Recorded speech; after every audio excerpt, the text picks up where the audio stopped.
안녕하세요. 스웨덴에서 온 요아킴입니다. 아동심리 전문가 손정선입니다. 네, 반갑습니다. 반갑습니다.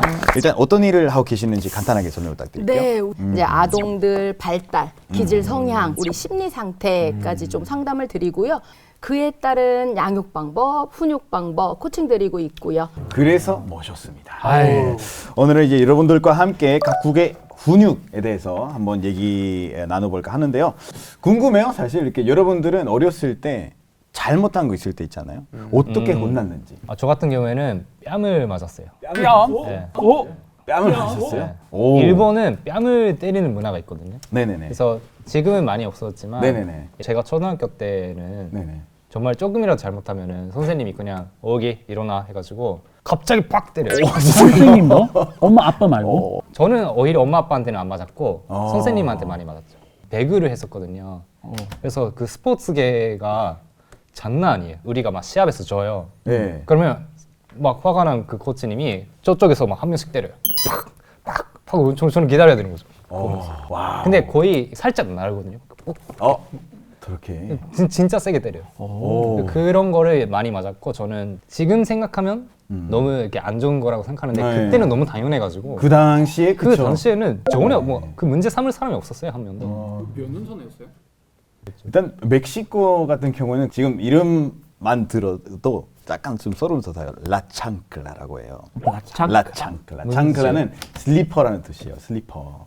멕시코 어머니들이 많이 쓰는 약간 악마의 무기라고 해야 되나? 슬리퍼도 뺨 때리는 거 아니죠? 뺨 때리는 거 말고 뺨 때리는 거 아니죠? 뺨까지는 아니고 여기 뭐 엉덩이를 그걸 가지고 이렇게 때린단 말이에요. 아기 때부터 그렇게 맞다 보니까 슬리퍼를 볼 때마다 약간 소름을 돋는 생각이 들어요. 한국 사람들이 삼성 슬리퍼 그렇게 열심히 신고 다니는데 그러니까요. 드라마 많긴 해요. 제일 무서웠던 게 뭐였냐면 잘못한 게 있잖아요. 그럼 엄마가 저를 보고 창클라 갖고 와. 오! 그 나를 죽여질 무기를 네가 갖고 내가 오라고?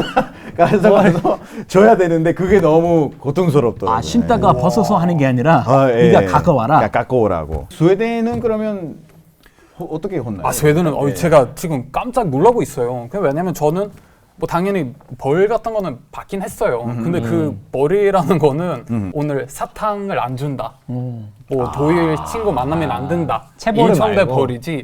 재벌은 그걸 못 하겠는 일이에요. 또 혼내거나 막 벌 주는 것보다도 이해를 시키려고 하는 거예요. 때리는 거 그러면 저는 한 번도 맞은 적 없어요? 맞아본 적이 없어요. 진짜 한 근데 번도? 초등학교 때 그런 사건이 있었어요. 혼내면서 이렇게 손도 막 움직이잖아요. 근데 그러다가 실수로 학생을 때렸어요. 그러니까 실수로. 그냥 이렇게 설명하다가 그것 때문에 고소를 당했어요. 그 기준으로 했으면 일본 제 선생님들은 다 이제 지금 깜빵으로 가죠. 네. 정신형. 너무. 그럼 미국은 어떤 식이에요? 미국은? 좀 운이 좋게도 제가 직접 맞은 적이 거의 없었던 것 같고 우리 엄마 아빠가 오히려 훈육을 너무 안 해서 지금 후회될 정도예요. 아 진짜. 제 잘못을 잡아주지 않고 너무 자유롭게. 다만 제가 기억하기로는 제일 심한 벌이 네 방에 들어가서 그냥 생각해라. 그리고 친구랑 놀고 싶은데 외출 금지야. 교수님 이제 다양한 네. 얘기를 들으니까 어떠세요? 지금은 뭐 많이 그렇게 때리시는 부모님들 많지 않지만 뭐 저희는 주로 이제 사랑의 매라고 이름을 지어놨죠. 네네. 그러니까 물론 그거 왜 사랑의 매일까요? 네. 이름도 약간 얄밉게 하는 그냥 매인데 맞는 그냥. 것 같아요. 스웨덴에서 사랑의 매 같은 건 뭐. 사랑은 말이 안 되죠. 저는 이 사랑의 매라는 자체도 뭐 말씀하신 것처럼 너무 웃겨요. 막 말이 안 돼요. 사랑만 하나요? 게으름의 매라고 생각해요. 왜냐면 결국은 이 사랑의 매는 아이를 위한 게 아니라 나를 위한 거라고 생각해요. 왜요? 화풀이잖아요. 그냥 이 자식 이런 느낌이 들어요. 그런 방식이면 안 되죠. 교육 방식으로 써야 돼요. 그러니까요. 근데 왜 매 들어가죠? 교육인데. 그게 이상한 거죠. 저는. 생각해 볼게요.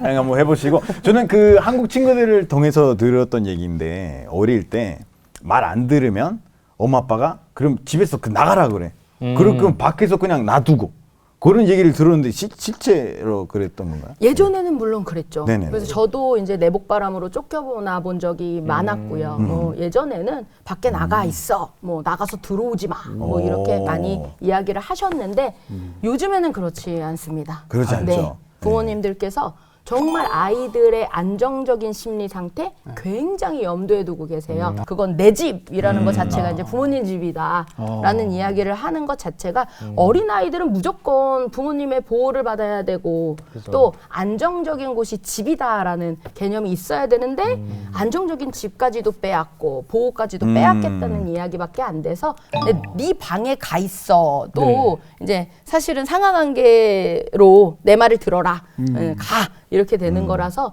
네 방에 가서 생각해봐 정도가 좋지 않을까 생각됩니다. 근데 이게 멕시코로 생각하면은 이렇게 애를 밖으로 보낸다는 거는 좀 거의 불가능한 일이라고 생각해. 왜냐면 치안 문제가 있기 때문에 오, 그렇죠. 그냥 그렇죠, 쉽게 이렇게 보낼 수가 없어요. 저번에 말했잖아요. 뭐 마약 그 조직도 있고. 뭐 그냥 집 밖에 있는 건 아니지만 그래도 너무 나가자마자 다 범죄 터지는 게 아니에요. 아니고 그래도 좀 치안이 안 좋은 편이니까 그래도 이제 혼자서 애들을 내보내진 않아요. 미국은 어때요? 미국도 그럼 방으로 그거 상상도 못 하고요. 막 아동 학대 신고도 되고 이 법으로 걸리니까 그냥 방에 있거나 집에만 있었어요. 가족 있는 사람들 한번 손 들어볼게요. 가족은 가족 있는 가족은 있는데요? 만든 사람. 만든 사람. 저는 자식 있습니다. 그렇지. 예. 딸 이쁜 딸 2명 있는데. 예. 큰애가 예담이고요. 네. 작은애가 세린이. 세린. 지금 이번에 큰애가 초등학교 들어가는데 그것 때문에 걱정이 더 많아졌어요. 일단 와이프는 한국 분이시고. 네. 그러면 이게 또 문화 차이 뭐 생길 수도 그러면 있고 그러잖아요. 어느 쪽으로 훈육을 해요? 뭐 한국식으로 하는지 아니면 미국식으로 하는지. 아내가 약간 중간 자유를 많이 주는데 그 자유 안에서 훈육을 잘해요. 칼같이 잘해요. 근데 저 같은 경우 훈육 못하니까 문제 좀 많고요. 오늘 그 전문가분께 많이 배우고 싶어요. 이렇게 얘기하다 보니까 좀 궁금한 게 있는데요. 네네. 일본에서 한 영상이 엄청 화제가 됐거든요. 아기가 그 차가 오는데 갑자기 길에서 뛰어나오는 거예요. 엄마가 달려가가지고 그 뺨 때리는 거예요. 누구 뺨? 네. 운전자? 그 운전사한테 미안합니다 하고 바로 뺨 때리는 거예요. 근데 이런 돌발적인 상황은 언제나 생길 수 있잖아요. 그렇죠. 애기 근데 뺨 이것이 때리는 거군요. 훈육이냐 아니면 학대냐를 해가지고 엄청 화제가 됐거든요. 여러분 좀 어떻게 생각하세요? 글쎄 이게 어려워요. 조금 애매한데 일단 그 순간의 아드레날린 때문에 그죠, 가끔씩 그죠. 사람이 실수할 때가 있어 막. 저도 뭐 딸 어린이집 데려다 줄 때 가끔 그런 비슷한 상황이 생겨요.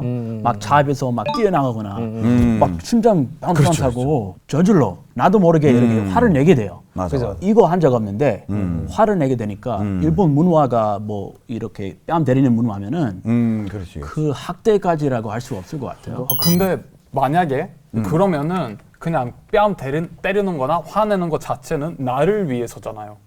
내가 화 조절이나 이 기분 조절이 안 되니까 일단 때리는 거잖아요. 근데 약간 이런 게 있는 것 같아요. 일본 문화 중에서 뺨을 때리는 것 자체는 어떻게 보면 보여주기식일 수도 있어요. 저는 그런 생각을 예전부터 하고 네네네. 있었거든요. 왜요? 주변 사람한테 그렇지. 우리는 잘 교육을 하고 있다는 걸 어떻게 보면 보여주는 그런 뭐 도구라고 해야 될까요? 그럼 같은 일본인으로서 그때 그 사건 봤을 때 훈육이라고 생각했어요? 아니면 학대라고 생각했어요? 저는 바로 학대라고 생각했죠. 진짜요? 네. 왜냐면 때리는 의미가 없잖아요. 때리지 않아도 되는 방법이 있는데 그 사람은 때렸으니까. 그래 요즘은 학대라고 생각해요? 저는 무조건 학대라고 무조건 생각하죠. 어른이 다른 어른을 때리면 안 되잖아요. 제가 만약에 여기 오기 씨를 때리면 어떻게 왜 자꾸 돼요? 저를 때리세요? 가까워서요. 제가 감옥 가거나 그렇게 될 텐데 갑자기 어린이를 때려도 되는 거는 너무 앞뒤가 안 맞잖아요. 그 교육이 잘못했다는 거죠. 제 생각에는 때리고 교육을 하려고 했을 것 같아요. 네네. 근데 이 때리는 단계는 왜 들어가야 되지? 이런 생각이 들어요. 맞아요. 확실히 그러면은- 요아킴 씨는 진짜 복력 없이 자라온 그렇긴 하죠. 때문에 생각이 많이 다른 것 같아요. 저는 학대라고 생각합니다. 네, 일단 첫 번째 아이들 하면은 당연히 돌발 상황이 생길 수 있겠다라는 것을 부모님들께서는 당연히 전제로 달고 계셔야 돼요. 그러면 그거에 대한 적당한 대처를 못한 건 부모 책임이지 아이의 문제가 아니에요. 그래서 아이가 처벌당한 상황은 전혀 아니겠다. 훈육이 학대로 가는 그런 안타까운 경우도 있잖아요. 그렇죠? 그래서 한국에서는 얼마 전에 자녀 징계권 조항이 60년 만에 삭제됐다고 하는데요. 교수님 이게 무슨 뜻인가요? 이제 친권자가 아동 보호나 교양을 위해서 필요한 징계를 할 수 있다고 규정한 조항이 징계권이거든요. 그것을 삭제했다 이렇게 보시면 되세요. 그래서 쉽게 말해서 이제 부모의 체벌이 원칙적으로 금지된 것. 그래서 만약에 체벌을 당한 자녀가 부모를 고소할 수도 있게 됐다 이렇게 보시면 되겠습니다. 그럼 그 전에는 고소해도 아예 처벌이 안 됐어요? 자녀가 부모를 고소한 적이 없고요.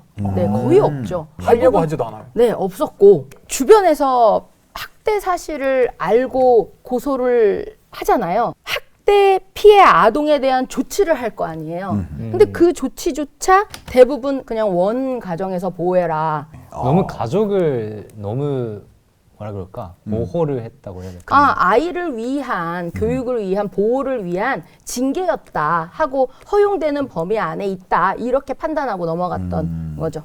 저 캘리포니아 사람인데 네네. 캘리포니아 기준이 그 부모님들이 다 알고 어느 정도 다 알고 있어요. 그 맨손으로 때리면 괜찮아요.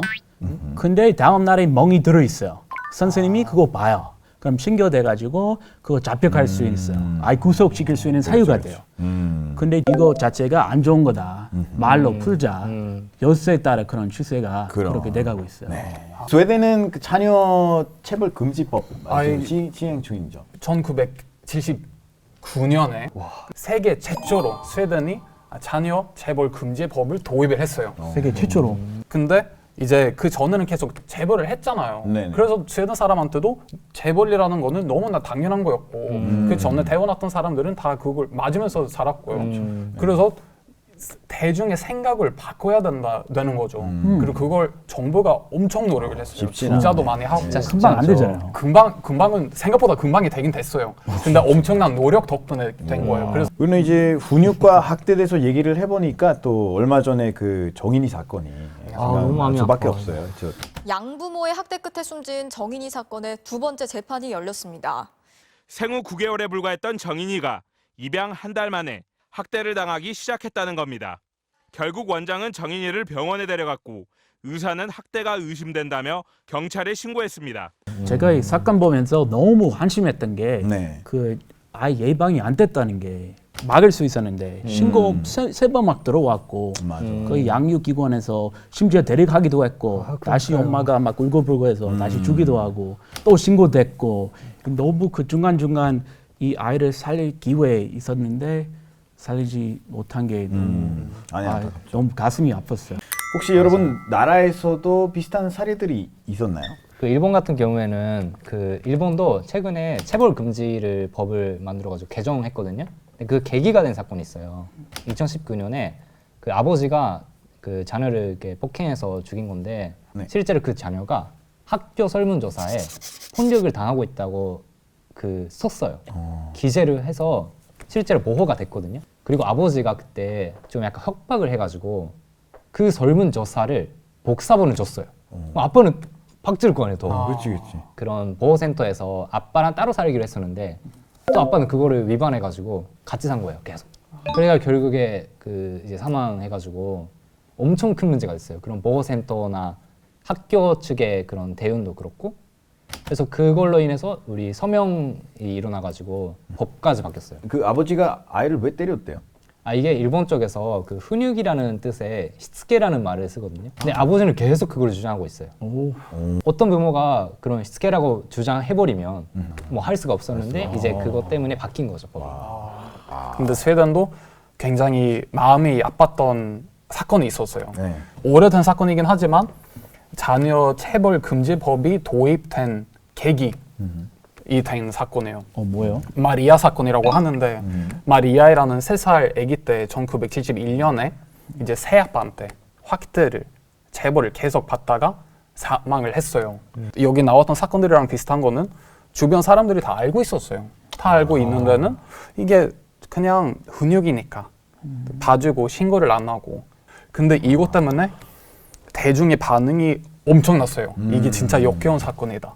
지금 한국에서 일어나고 있는 이 정인이 사건이랑 되게 비슷하죠. 열받죠. 이건 뭐 법이 개정되면 결국엔 좀 나아질 문제인지 아닌지. 저는 첫 단추는 깨졌다고 생각을 해요. 네네. 일단 인식 전환은 확실해질 것 같아요. 학대에 포함된 체벌은 하지 말아야 된다. 이렇게. 그래서 법이 개정이 됐기 때문에 또 저희가 이런 이야기를 하는 거고, 아, 저런 부분은 학대가 아니야? 하고 생각하는 인식들이 많아질 거니까 점점 줄어들 첫 단추는 되겠다라고 보여집니다. 그것도 얘기하면 좋을 것 같아요. 아이들을 신고를 직접 하기 위해서 만들었던 캠페인이었는데 그 길에서 볼 수 있는 그 광고 캠페인들 있잖아요. 한국에? 근데 성인 눈높이에 안 보이는데 아. 애들이 눈높이에 오. 학대 당하고 있으면 이 번호를 맞아. 이런 게 있어서 그런 게 너무 있었던 좋았던 것 것 같아요. 같아요. 자, 그러면 오늘 각국의 훈육에 대해서 얘기를 했는데 다 어떠셨는지 짧게 한마디 부탁드릴게요. 오기 씨는 어땠어요? 저는 이런 시간이 너무 좋아요. 음. 그러니까 정말 이런 과정을 통해서 우리가 앞으로 인식이 많이 바뀐다고 생각하니까 더 이런 거에 대해서 깊이 논의하고 또 얘기하고 그런 시간이 더 있었으면 좋겠다 그런 생각이 들었습니다. 일단 장가부터 가시고 아이 한번 낳아봐라. 예. 결론이 현실이 닥칠 거예요. 두고 보자 안갈 이거지. 건데. 두고 보자 이거야. 네. 뭐니 해도 노력해야 돼요. 저부터 노래 갑시다. 네. 여보 잘하고 있어요. 네. 교수님 다시 한번 감사드리고요. 그리고 우리 감사합니다. 별다리 연구소 다음 회에서 인사드리겠습니다. 고맙습니다. 예. 수고하셨습니다. 감사합니다. 수고하셨습니다. 부모가 어디 가다가 주차해놓고 아이를 냅두고 어디 뭐 장 보고 올게 1분만 그 사이 신고 들어오면 구속이 돼요. 그렇죠. 정말 심각하고요. 네, 한국은 부부인데 괌 놀러 갔다가 아이 두고 어디 잠깐 그 장 보러 마트 갔어요. 근데 갔다 온 사이에 신고 들어가지고 체포됐어요. 바로 체포되는 거군요. 바로. 그런 거 인해서 또 생겼던 사건들이 많았었으니까. 위험해요. 그거 뜨거우면 아이가 1시간 안에 죽을 수 있으니까. 맞아요.